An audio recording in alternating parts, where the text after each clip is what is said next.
An important chromatographic technique which is used to separate the molecule depending on their size is known as molecular exclusion chromatography or molecular size exclusion chromatography, abbreviated as SEC. And in this module, we will discuss that what is the molecular size exclusion chromatography is.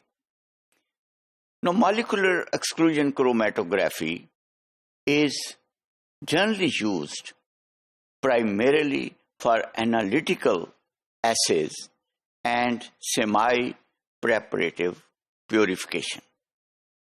Now, this technique we can use for two purposes. One is for analyzing the different assays concentrating material which are present there, and also the preparative purification.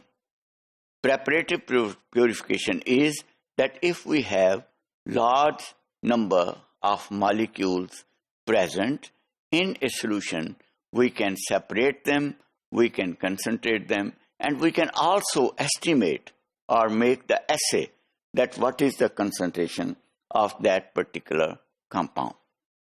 Now, it is a chromatographic method in which, as a matter of fact, the molecules in solution, they are separated by their size.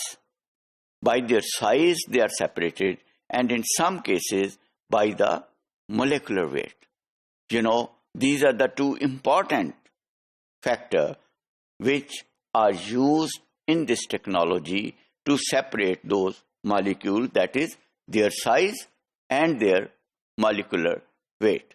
Now, this is a size exclusion column where the compound or solution that is passed through and the different molecular substance at different molecular level, they are retained by this column in this. Now, the technique can be applied in two distinct ways. One is that is for the group separation, and the second is the high resolution fractionation of biomolecule. What we mean by group separation is that if we want to separate some compound, for example, proteins or a known protein, then we can make that support and it will separate those groups. The second is the high resolution fractionation of biomolecules, that if we want to separate different molecules which are present there, in what concentration they are present. Now, group separation is, as said earlier, to remove small molecules from a group of large molecular and as a fast sample solution for buffer exchange. That is, we can separate the group from the small molecular weight to a large molecular weight and as a fast simple solution for buffer exchange. That is, if we want to separate the fast solution we can change the buffer.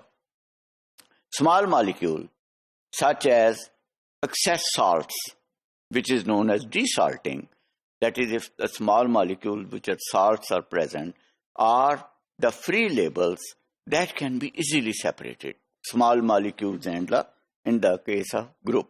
For example, here you can see that typical chromatograph of a group separation where we have different curves and we have the separate salt curve which is shown in red, and another is the higher molecular weight material which are present there, and the column will separate that. When we inject, the baseline is as a matter of fact at the low, then we will get another higher peak which are the high molecular weight proteins or whatever it is, and then the salt curve that will come after that.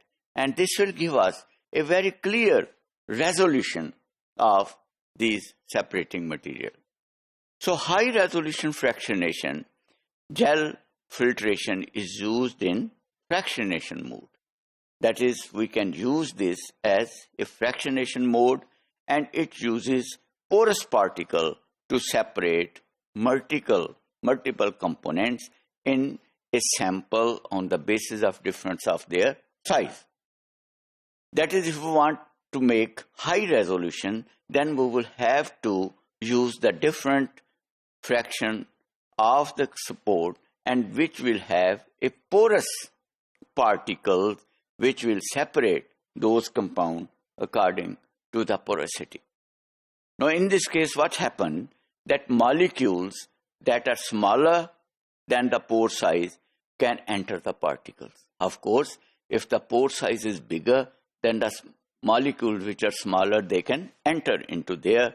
And once they have entered into the particle, it means they have a longer path and longer transit time than the larger molecules, which can, as a matter of fact, cannot enter the particle and bypass those particle supports which are there.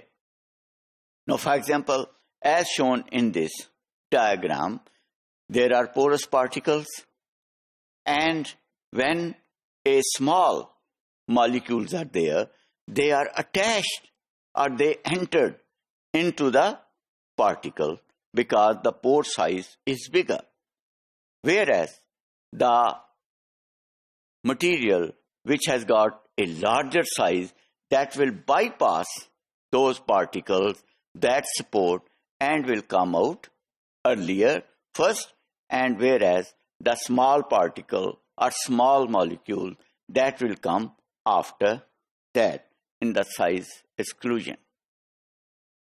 Now, the principle in this case is that one requirement for size exclusion chromatography is that the analyte does not interact with the surface of the stationary phase. That is, the analyte, the material which we want to analyze, that shouldn't chemically interact with that material, and the differences in elution times are based solely on the volume of the analyte. That is, whatever volume we are using, that depends, that controls the difference in the elution. The underlying principle of SEC is that particles of different size will elute or filter through a stationary phase at different rates. Particles of the same size, that should elute together. Just as shown in this diagram, the separation of the different size molecules by the exchange chromatography.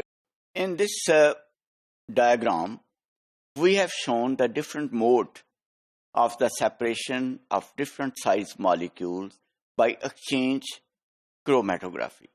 You will see that in the column, there are the matrix which are hollow dots.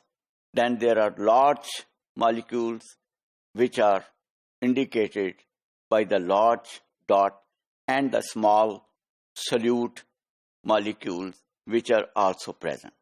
So you see, with the different size, the pattern of separation of the molecules is changed as shown in this diagram. Now, in this slide, as a matter of fact, as we have seen earlier, the collected fraction, they are often examined by spectroscopic techniques to determine the concentration of the particle eluted. What we mean by the spectroscopic techniques is, because the spectroscopic techniques are those techniques which determine the purity of those substances or those groups. For example, if we are going to separate the proteins or the nucleotides, then the spectroscopic technique at specific wavelength will tell us that how much is present there.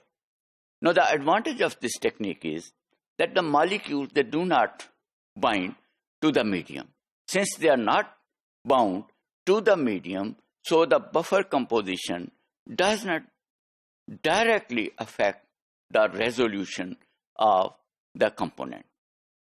It is well suited for biomolecules that may be sensitive to change in the pH. For example, there are certain proteins, enzymes, which are affected by protein, but with this, the change in protein does not affect them.